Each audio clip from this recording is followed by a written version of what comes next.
Hello guys, तो स्वागत है आप सभी का आपके अपने न्यूटन केमिस्ट्री क्लासेस में। तो आज हम जो बात करने वाले हैं अपने एटॉमिक स्ट्रक्चर में आगे बढ़ने वाले हैं, ठीक है। तो इससे पहले जो हमने मॉडल्स देखे थे और बोहर का मॉडल देखा था, उसके अंदर हमने कई सारी कैलकुलेशन भी की थी, लेकिन अब हम चल रहे आगे एनर्जी डिफरेंस पे, ठीक है। तो एनर्जी को कैलकुलेट करना मैं तो बता दिया था, लेकिन इस बार कौन है, ये एनर्जी डिफरेंस है, ठीक है। तो यहाँ एनर्जी का डिफरेंट क्या आता है वो देख रहे हैं हम यहाँ।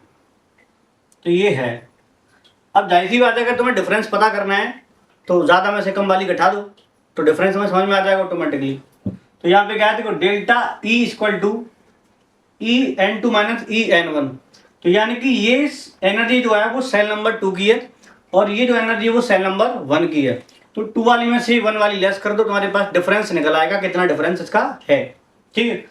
अब यहाँ पे ये एनर्जी का फॉर्मूला हमने यहाँ लिख दिया, देन एनर्जी का फॉर्मूले ये हमने यहाँ लिख दिया। अब फॉर्मूला एनर्जी का है तो दोनों सेम ही होने वाले हैं, फर्क केवल इतना सा इधर कि इधर N1 है और इधर N2 है, उनका स्क्वायर तो यहाँ पे होने वाला फॉर्मूले के अंदर, ठीक है।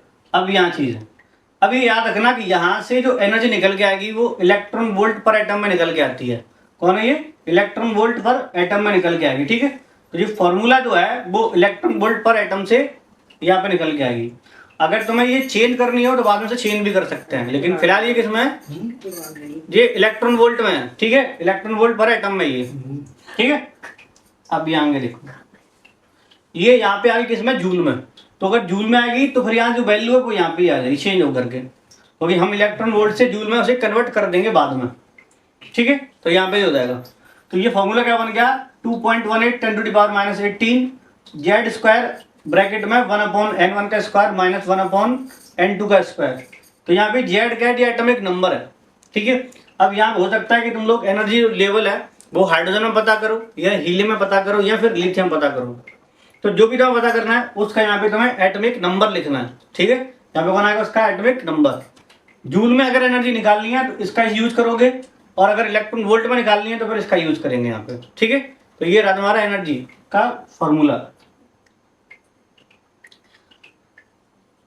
अब ये डायग्राम कुछ, ठीक है। तो यहाँ डायग्राम ये किसके हैं, एक बार ये देखो अच्छे से, देखो ये डायग्राम है, ये इसका ग्राउंड स्टेट है, यानी कि पहली सेल है ये, देन पहली सेल, उसके बाद ये दूसरी सेल, तीसरी सेल, चौथी, पांचवी, ऐसे ये इन्फिनिटी तक होती है। यहाँ पे कौन है, ये इन्फिनिटी। अच्छा, जो एनर्जी लेवल डिफरेंस है तो यहाँ देखो जी हायर एनर्जी स्टेट है यहाँ पे, ठीक है। और ये एकदम कौन है, लोअर एनर्जी स्टेट, इसलिए नीचे आ रहा है। तो ये कौन है, N1, इसे बोलते हैं हम ग्राउंड स्टेट।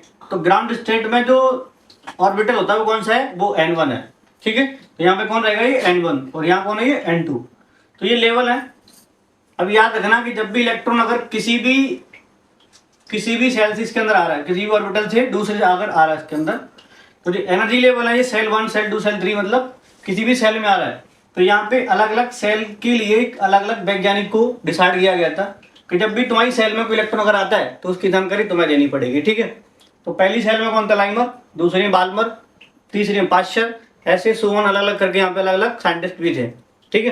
तो अभी आगे देखेंगे फिलहाल। तो यहाँ पे अभी तुम देख रहे हैं ये कौन है, ये N1 वाला है, और यहाँ पे कौन है, N2, N3, N4, ऐसे ही कौन है, इन्फिनिटी तक है, ठीक है।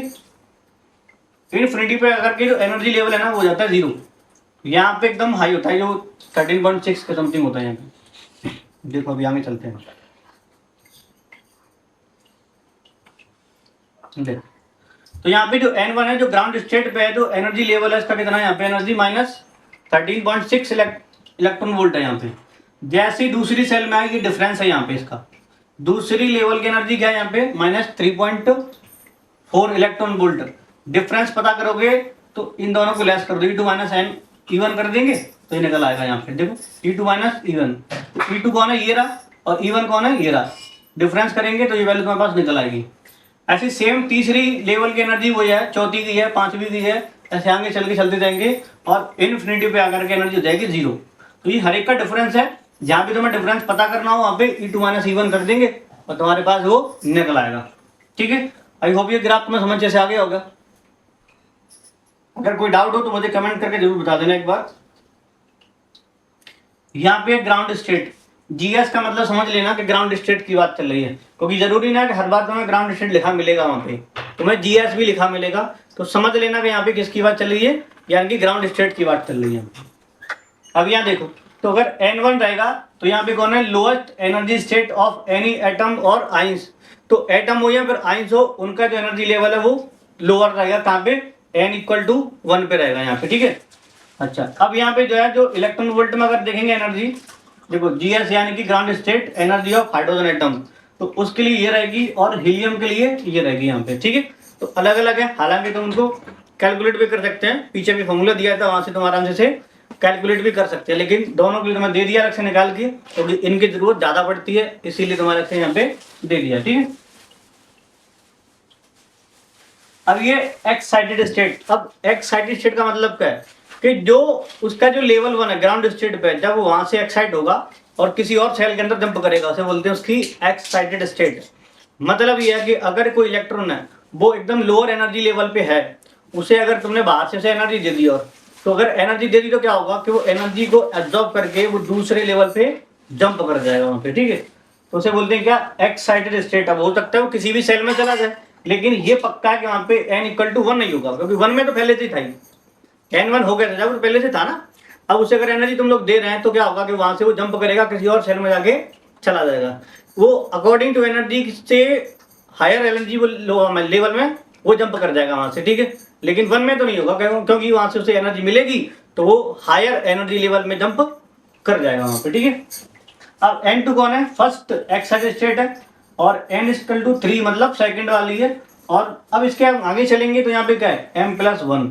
तो जब भी तुम यहाँ पता करोगे, मान लो दूसरी में तीसरी चौथी तुम्हें भेजनी है, तो उसमें 1 इसमें ऐड कर देंगे, क्योंकि N से जंप मार के वो आ रहा है, तो N में तो होगा नहीं, इसलिए वो 1 एक्स्ट्रा होता है उसका, समझ में आ गई। तो ये चीज है यहाँ पे। अब ये कौन है, आयोनाइजेशन एंथैल्पी। यहाँ पे ये एनर्जी उसको बोल देते हैं, एनर्जी बोलो एंथैल्पी बोलो, एक ही चीज है ये। अब इसमें क्या होता है कि N1 से इलेक्ट्रॉन वो डायरेक्ट कहाँ जंप करता है, इन्फिनिटी पे, ठीक है। देखो, minimum energy required to remove an electron, electron का निकालेंगे क्या होगा, वहां पे जो मिनिमम एनर्जी रिक्वायर्ड होती है वहां पे, ठीक है। N1 से जब N इन्फिनिटी पे जाएगा वो तब की बात है। और फॉर्मूला ये तुम्हारे पास अभी बताया तुम लोगों को, the delta E=13.6 Z² bracket में 1/N1 का स्क्वायर माइनस 1/N2 का स्क्वायर, और इलेक्ट्रॉन वोल्ट पर एटम में ये एनर्जी यहां से निकल के आएगी, ठीक है। अब यहां अगर वैल्यू रख देते हैं तो putting N2 infinity and N1 1, यानी कि अगर N2 इन्फिनिटी रख देते हो, अगर N1 बराबर 1 रख देते हो, इसमें अगर वो वैल्यू रख देते हैं तो यहाँ तुम्हारे पास ये फॉर्मूला निकल के आ जाता है। अभी फॉर्मूला किसका हो गया, ये हो गया आयोनाइजेशन एंथैल्पी का हो गया यहाँ पे, ठीक है। 13.6 Z² ये आ गया तुम्हारे पास,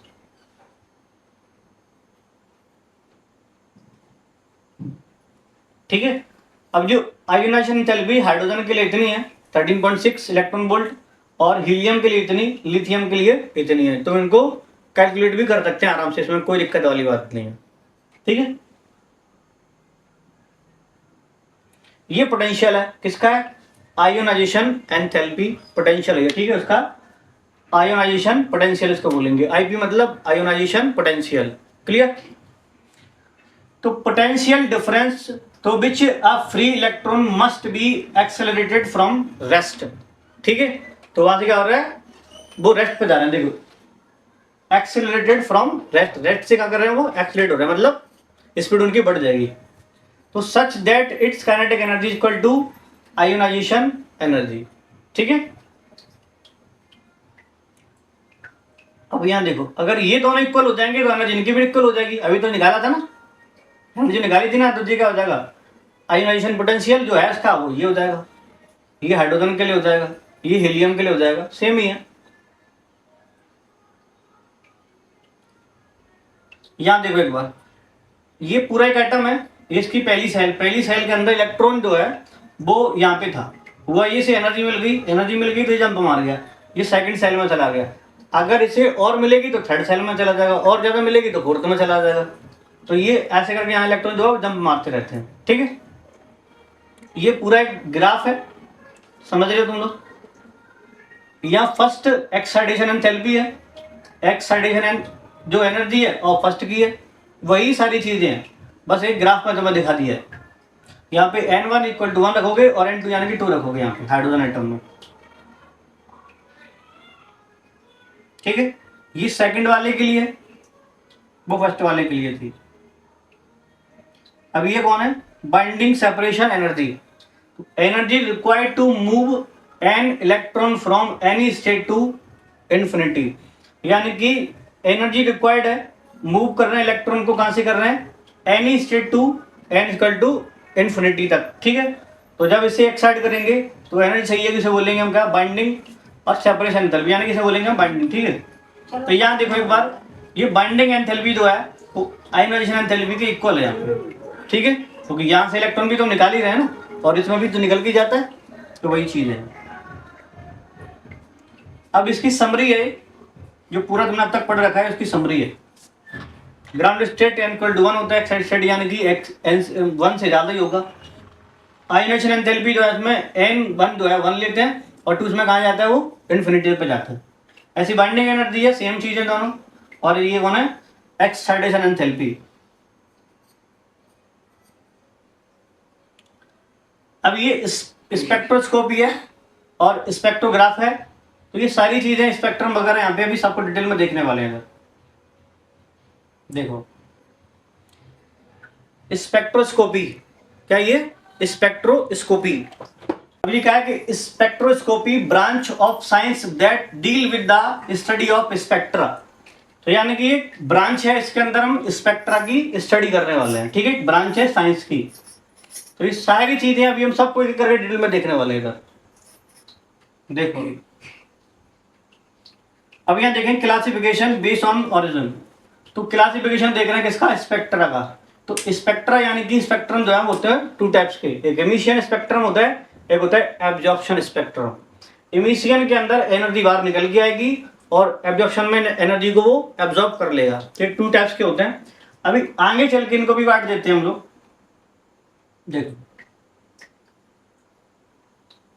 और जो इमिशन स्पेक्ट्रम जो है, देखो ये spectrum of radiation emitted bye substance, मैंने बताया भी तुमको, वहां से रेडिएशन का होगा, वहां से इमिटेड होता है, निकलेंगी वहां से एनर्जी।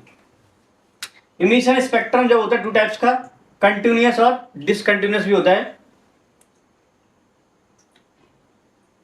अब ये देखो, तो कंटिन्यूअस स्पेक्ट्रम क्या है, कंटिन्यूअस स्पेक्ट्रम का मतलब होता है जो 7 कलर तुमने देखे होंगे, से बोलते हैं वेव, इसमें लगातार कलर्स होते हैं, इनके बीच में कोई भी डिफरेंस नहीं होता, तुम बता नहीं सकते कि यहां से इसमें अलग से कलर हुआ है, ठीक है, एकदम कंटिन्यूअस होता है। कंटिन्यूअस डिस्ट्रीब्यूशन ऑफ कलर यानी कि wave such that each colour merge into the next one, यानी कि जो कलर है ना वो अगले वन में मर्ज हो जाते हैं, मिक्स होते हैं। यहाँ देखो बता नहीं सकते कि इसमें कहां से स्टार्ट हुआ ये कलर, समझ में आ रही, तो इसमें एकदम कंटिन्यूअस है, बिल्कुल इसे बोलते हैं हम कंटिन्यूअस स्पेक्ट्रम। लेकिन हालांकि तो इसमें 7 कलर दिखाई देंगे, लेकिन ये नहीं पता चलता स्टार्ट कहां से हुआ है।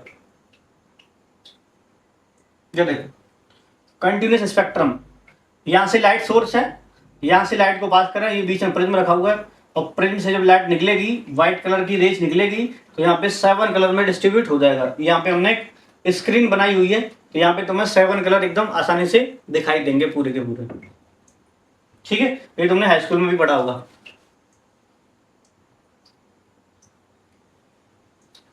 क्लासिफिकेशन बेस्ड ऑन नेचर, तो नेचर के अकॉर्डिंग हम इसको देखें तो इमिशन स्पेक्ट्रम जो है अभी बांटा था हमने, अब इसी के 2 टाइप्स हैं, एक लाइन और एक बैंड।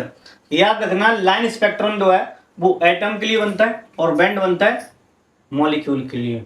तो ये एटम के लिए है और ये मॉलिक्यूल के लिए, क्लियर। आगे देखेंगे इसको भी, ये लाइन स्पेक्ट्रम, इसमें लाइन दिखाई देती है ब्लैक पट्टी के ऊपर, देखो order arrangement of line of a particular wavelength separate by dark space. तो यहाँ पे पूरा एक फोटो प्लेट होती है, इस फोटो प्लेट के ऊपर तुम्हें देखो अलग कलर दिखाई देगी एकदम सेपरेट टाइप, ठीक है। तो ये डिसकंटिन्यूअस में चले जाते हैं और उसी का एक टाइप है ये कौन है, लाइन स्पेक्ट्रम, ठीक है। इसमें तुम्हें लाइन दिखाई देंगी, याद रखना ये होता है एटम्स के लिए। इमिशन स्पेक्ट्रम पट्टी जो दिखाई दे रही तुम्हें कलर वाली, मतलब जो लाइन वाली थी वही है, लाइट है, पास कर रहे हैं, यहां से लगा दिया प्रिज्म, और यहाँ पे एक स्क्रीन डाल दी। यहाँ पे स्क्रीन जब डालोगे तो मैं यहाँ पे देखो इसमें कलर दिखाई दे रहे होंगे, यहाँ देखो एकदम पट्टी टाइप दिखाई देती है, आ रही है। तो ये वही कलर है। आगे देखते हैं एप्लीकेशन ऑफ लाइन स्पेक्ट्रम। तो ये क्या है, each element has a unique line spectra. ठीक है, तो स्पेक्ट्रा या स्पेक्ट्रम वही चीज है। Each elements has a unique line spectrum. अब देखो ये आइडेंटिफिकेशन ऑफ अननोन एटम्स, याद रखना ये एटम्स के लिए ही होता है।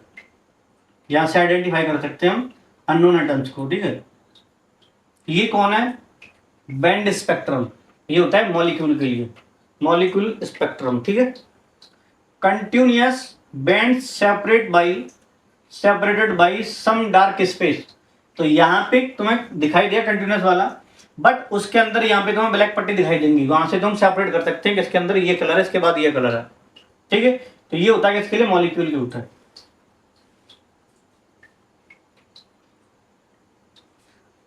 अब जब वापस देखेंगे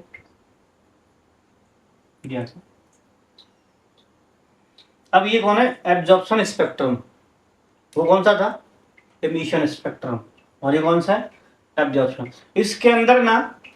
इसके अंदर जो रेडिएशन है उसको एब्जॉर्ब कर ली जाती है, उसके बाद जो स्पेक्ट्रम बनता है उसे बोलते हैं हम एमिशन स्पेक्ट्रम। ठीक है, ये उसका स्टेटमेंट है। The gas in ground state absorb radiation of particular wavelength and radiation of remaining wavelength passes through the gas which scatter through a prism। बता भी तुम लोगों को कि जब भी इसके अंदर लाइट जाएगी उसको एब्जॉर्ब कर लेगा, then radiation remaining wavelength passes through। समझ में आ रही है। तो यानी कि जो उसकी वेवलेंथ के अकॉर्डिंग एब्जॉर्ब कर लेगा, तो बाद में उसके बाद निकालता है, जब निकलेगा तब बनता है एमिशन, जब एब्जॉर्ब कर लिया तब बनता है ये। ठीक है, appears a bright line on the screen. यह लाइन तुम्हें दिखाई दे रही है स्क्रीन के ऊपर, ये वही चीज है। ठीक है, तो द डार्क लाइन शो, दिख रही डार्क लाइन, तो dark line show the missing wavelength which are already absorb. तो जो लाइन आ रही है ब्लैक वाली क्यों आ रही है, क्योंकि यहाँ पे उस वेव को एब्जॉर्ब कर लिया गया है। अब जब वेव अगर एब्जॉर्ब हो गई तो लाइट आएगी कहां से, इसीलिए वहां पे कौन आती है, ब्लैक पट्टी आती है। By the gas and no more available to pass through the prism. मतलब इसका सिंपल सा ये है कि तुम्हारे पास एक गैस एटम है, ठीक है, उसके अंदर तुमने गैस को पास कर दिया, यहाँ पे एक पट्टी लगा दी, यहाँ पे मतलब स्क्रीन लगा दी है। अब जो एटम के अंदर जो इलेक्ट्रॉन है उन्होंने रेडिएशन को एब्जॉर्ब कर लिया, जो हमने इधर से व्हाइट रेड डाली थी लाइट की, तो उसके अंदर 7 कलर होते हैं। अब उस एटम के इलेक्ट्रॉन ने जो भी कलर की स्पेक्ट्रम यानी कि जो लाइन है, समझ रहे हो, जो वेव है उसको एब्जॉर्ब कर लिया। और जो एब्जॉर्ब होगी तो उधर कुछ आएगी नहीं, और जब इधर आएगा नहीं तो फिर बन जाती है उसका ब्लैक। जहाँ पे कुछ नहीं होता है वहां पे होता है ब्लैक कलर। ब्लैक जो कोई कलर नहीं होता, जहाँ पे कुछ नहीं अंधेरा है उस अंधेरे को बोलते हैं हम क्या, ब्लैक। क्लियर हो गया बात।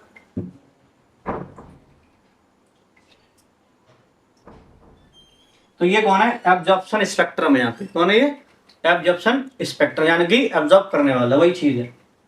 तो some dark line in the continuous spectrum represent absorb by radiation. तो जो एब्जॉर्ब्ड हो चुकी है ये उनको दिखा रहा है, यहाँ पे रिप्रेजेंट कर रहा है। लाइन स्पेक्ट्रम ऑफ हाइड्रोजन, तो ये हाइड्रोजन का लाइन स्पेक्ट्रम है, ठीक है, ऐसा दिखाई देता है वहां पे। इमिशन स्पेक्ट्रम लाइंस और डी एक्साइटेशन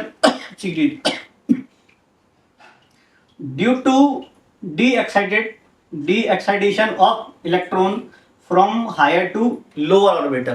तो हायर से कहाँ आ रहा है, वो लोअर में आ रहा है। अब हायर से लो में आ रहा है तो जाहिर सी बात निकाल के आएगा, ठीक है। तो यहाँ पे देखो ये कलर बनना है, ये स्पेक्ट्रम उसका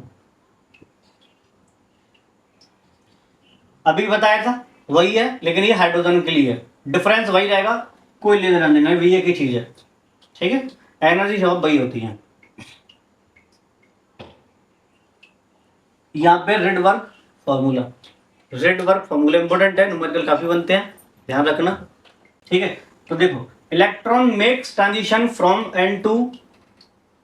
N2 टू N1, यानी कि जब N2 से N1 में जा रहा है तो तब की यहाँ बात है, यहाँ से तुम लोग वेव नंबर भी निकाल सकते हैं और वेव लेंथ भी निकाल सकते हैं, एनर्जी भी निकाल सकते हैं, मतलब जो मन करे निकाल सकते हैं, लेकिन यहाँ चेंज तुम्हें थोड़े थोड़े करने पड़ेंगे यहाँ, ठीक है।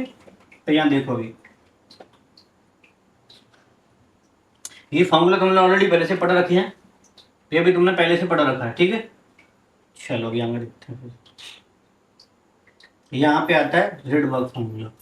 तो 1/λ = ये जो कांस्टेंट वैल्यू है जिसे बोलते हैं रेडबर्ग कांस्टेंट, ठीक है। तो ये रेडबर्ग कांस्टेंट की वैल्यू है यहाँ पे, रेडबर्ग को लिखते हैं हम आर से, ठीक है। तो यहाँ पे आर लिख देना चाहो तो, एक लाइन और बढ़ा लेना। तो ये उसकी वैल्यूज है, ठीक है। और जेड कौन है, एटॉमिक नंबर है, और n1 n2 तुम्हें पता ही है। तो यहाँ से निकल के आता है मीटर इनवर्स में, ठीक है। सेंटीमीटर में करोगे तो छोटी वैल्यू चेंज हो जाएंगी, यहाँ से जो कोई पॉइंट सरका दिया इधर से 2 0 और लेस हो जाएंगे तो पूरा तुम्हारा 1 के यहाँ जाएगा।